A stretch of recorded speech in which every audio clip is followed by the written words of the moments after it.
ఊహించని పరిణామాలు ఒక్కొక్కసారి చాలా మార్పును తీసుకొస్తాయి.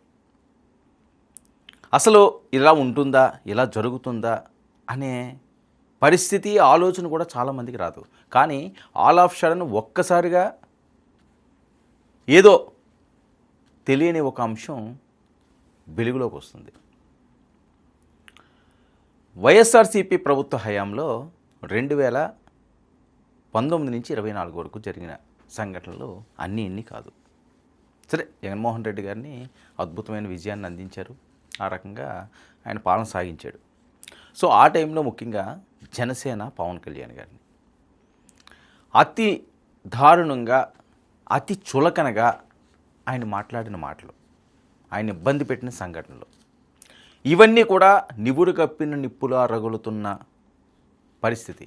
అలాంటి టైంలో ఒకే ఒక రాత్రి వైఎస్ఆర్సీపీకి ఈరోజు కాలరాత్రిగా కూర్చున్నది అంటే అతిశయోక్తి కాదు. ఆ ఒక్క రాత్రి పవన్ కళ్యాణ్ చేసిన పని, పవన్ కళ్యాణ్ ఆలోచించిన ఆ తీరు మొత్తం మార్చేసింది. సీన్ మొత్తం మార్చేసింది. వైఎస్ఆర్సీపీకి కాలరాత్రి అయిందనుకోవచ్చు. అది జరిగి 2 ఏళ్ళు. ఏంటి ఆ 2 ఏళ్ళు? ఈ ప్రత్యేకత ఏంటి? ఈ అంశం ఏంటంటే చాలా అంశాలు ఇందులో ముడిపడి ఉన్నాయి. వైఎస్ఆర్సీపీకి మాత్రం చాలా ఇబ్బందికరమైన డేట్ ఇది. ఆ ఒక్క రాత్రి ఏపీ రాజకీయాలనే మార్చేసింది అంటే అతిశయోక్తి కాదు, అక్షర సత్యం కూడా. ఆ రోజు పొలిటికల్గా ఏపీలో పెను తుఫాన్ వచ్చింది. అర్ధరాత్రి వేళ స్వాతంత్రం ఏ రకంగా వచ్చిందో భారతదేశానికి, అదే పరిస్థితి పెను తుఫాన్లా వైసీపీ మార్పుకి ఆ రోజు బీజం పడింది అని ఈరోజు చెప్పాల్సిన పరిస్థితి వచ్చింది. జగన్ సర్కార్ ఆయన వ్యవహరించిన వ్యవహార శైలికి కాలరాత్రినే మిగిల్చిన రోజు ఇది. ఈ డేటు కరెక్ట్గా కాలరాత్రిగా మిగిల్చిన రోజు. సరిగ్గా ఆ ఘటనకి 2 ఏళ్ళు పూర్తయిందండి. నాటి వీడియోలు ఇప్పుడు సోషల్ మీడియాని షేక్ చేస్తున్నాయి. ఏంటా వీడియో, ఏంటా కదా, 2 ఏళ్ల క్రితం ఏమైంది అని మిగతా వాళ్ళందరూ కూడా మర్చిపోవచ్చు, ఆంధ్రప్రదేశ్ రాష్ట్ర ప్రజలు మర్చిపోవచ్చు. కానీ పవన్ కళ్యాణ్ గారి అభిమానులు, జన సైనికులు, వీర మహిళలు, మెగా అభిమానులు ఎప్పటికీ మర్చిపోరు ఆ సీన్. ఆ రాత్రి అంత ఇబ్బంది పెట్టారు. వేలాది మంది పవన్ కళ్యాణ్ గారికి అండగా నడి రోడ్డు మీద బెజవాడ బైపాస్లో ఆగారు. పవన్ కళ్యాణ్కి అండగా ఏం జరిగిపోతుందో మా నాయకుడికి అని స్వచ్ఛందంగా తరలి వచ్చారు. చాలా అరుదుగా కనిపించే దృశ్యాలు అవి. ఇక ప్రత్యర్థులు శత్రువులుగా భావిస్తూ జగన్ హయాంలో ఉక్కుపాదం మోపారని వచ్చిన ప్రచారం, అదే ఈరోజు వాళ్ళ ఓటమికి కూడా కారణమని చెప్పకనే చెబుతున్నారు. నాడు పవన్, చంద్రబాబు రోడ్డెక్కే పరిస్థితి లేదు, ప్రత్యేక జీవోలు తెచ్చి మరీ అణచివేయాలని జగన్ ప్రభుత్వం చూసిందని, పోలీసులతో అడ్డుకోవడం, వైసీపీ అరాచక శక్తులను రంగంలోకి దించారంటూ వాళ్ళందరూ కూడా చాలా ఆందోళన చేసిన సమయం. జనసేన, టీడీపీ శ్రేణులపై దాడులు చేయడం, ఆ 5 ఏళ్ళు ఏపీ ప్రజలకు ఓ పీడకడలా ఉంది అని చెప్పి ఈరోజు కూటమి పెద్దలు మాట్లాడుతున్నారు. కూటమి పెద్దలు మాట్లాడే పరిస్థితి. జనసేన, టీడీపీలను అణచివేసేందుకు జగన్ చేసిన ప్రయత్నాలు ఏవి కూడా అప్పటికప్పుడు తాత్కాలికంగా బాగుంది అనిపించవచ్చేమో వాళ్ళకి. కానీ ఇప్పుడు అది చూసుకుంటే చాలా ఇబ్బందికర పరిస్థితుల్లోకి వెళ్ళిపోయింది ఈరోజు వైసీపీ. మొక్కవోని ధైర్యంతో పోరాటం చేసిన పవన్ కళ్యాణ్, చంద్రబాబు నాయుడు అకారణంగా ఆధారాలు లేని స్కిల్ కేసులో బాబును అరెస్టు చేయించిన జగన్ అంటూ వాళ్ళు మాట్లాడతారు. ఇక పవన్ కళ్యాణ్ రాష్ట్రంలోకి రానివ్వకుండా అడ్డుకుని అరాచకం చేసిన రాత్రి, రోడ్డుపైనే బైఠాయించి నిరసన వ్యక్తం చేసిన పవన్ కళ్యాణ్, జనసేన కార్యకర్తలపై అమానుషంగా లాఠీ చార్జీలు, నయా హిట్లర్ జగన్ నియంతృత్వంపై తిరుగుబాటు జెండా ఎగురవేసిన పవన్ కళ్యాణ్. ఇక ఆ తర్వాత రాజమండ్రి సెంట్రల్ జైలుకు వెళ్ళి చంద్రబాబును పరామర్శించిన సేనాని, బాబుతో ములాఖత్ ముగిసిన వెంటనే ప్రెస్ మీట్, టీడీపీతో పొత్తును ప్రకటించిన పవన్ కళ్యాణ్. ఇది కదండి జరిగిన ఘటన.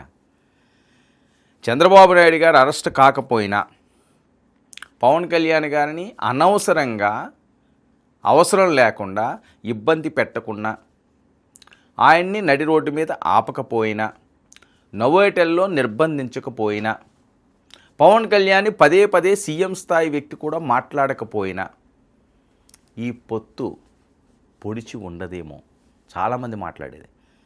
బయటికి గంభీరంగా వైఎస్ఆర్సీపీ వాళ్ళు మాట్లాడుతున్నప్పటికీ కూడా వాళ్ళకి అనిపిస్తుంటుంది, అనవసరంగా పవన్ కళ్యాణ్ గెలికాం, ఇప్పుడు ఏకు మేకే కూర్చున్నాడు మనకి, అతని వల్లే ఇదంతా అయ్యింది, ఇంత దారుణంగా ఓడిపోయాం, ఆయనే బీజేపీని కూడా టీడీపీకి పొత్తులో భాగస్వామ్యం చేశాడు, మొత్తం అంతా చక్రం తిప్పిన కృష్ణులాగా ఆయన, అర్జునులాగా కృష్ణులాగా 2 పాత్రలు పోషించాడు ఆయన అని చెప్పి ఈ రోజుకి వాళ్ళు మాట్లాడుకుంటుంటారు. ఆ రోజు ఆపకపోతే 2 ఏళ్ల క్రితం ఇదే రోజు కదా జరిగిన ఘటన, ఎంత దారుణం, అక్కడి నుంచే కదా మొదలైంది.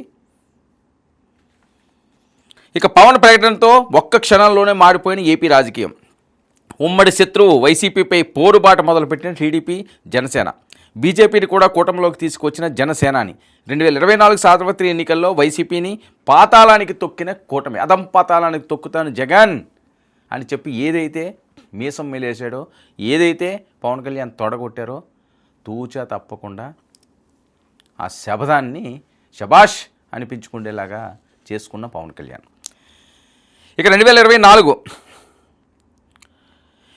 అధికారం ఉందని అహంతో విర్రవీగిన వైసీపీని గుండెలపై తన్నిన కూటమి.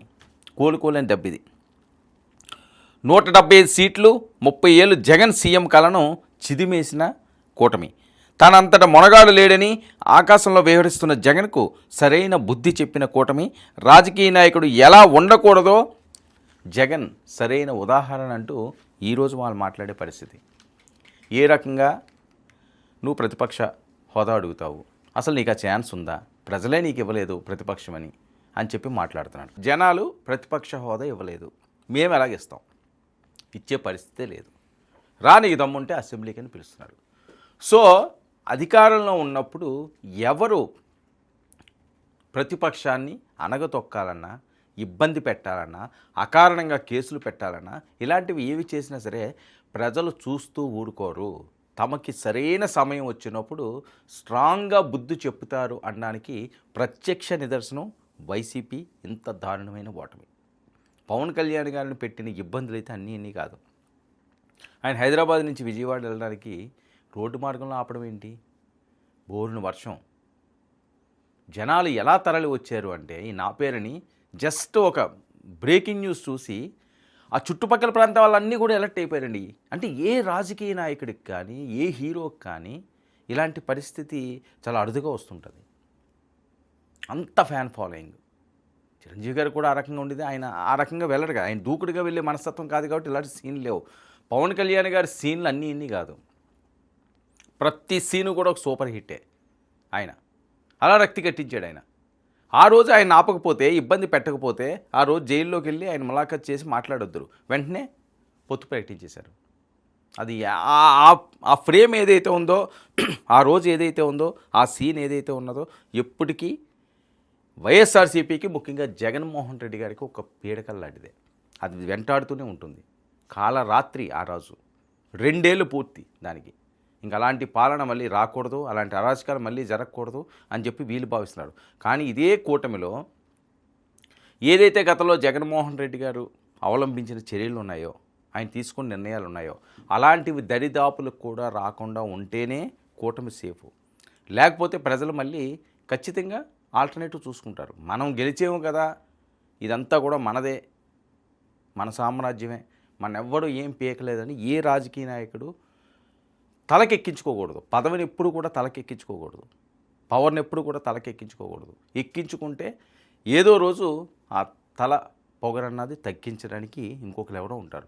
అది ఓటు రూపంలో ఉన్నాయండి, ఇంకో రూపంలో ఉన్నాయండి. అదే పరిస్థితి. జగన్మోహన్ రెడ్డి గారు ఆత్మ పరిశీలన ఇప్పుడు చేసుకుంటున్నారట. ఆ రోజు అలా చేయకపోతే బాగున్నాను, అలా చేస్తే బాగున్నాను. కానీ చేతులు కాలేక ఆకులు పట్టుకుంటే ఫలితం ఉండదు. చేతులు కాలిపోయినాయి, బొబ్బలు ఎక్కినాయి, తొక్కు ఊడిపోతుంది. ఇంకొప్పుడు ఆకులు పట్టుకుని ప్రయోజనం ఏంటి? చేతులు కాలక ముందే జాగ్రత్త పడితే ఈ పరిస్థితి ఫ్రెష్గా ఉంటుంది. సో ఈ 2 ఏళ్ళు సోషల్ మీడియా ఎక్కడ చూసినా సరే ఇప్పుడు ఇదే 2 ఏళ్ళు పవన్ తొక్కుడు, పవన్ దెబ్బ, అదర్స్ ఎట్ 2 years.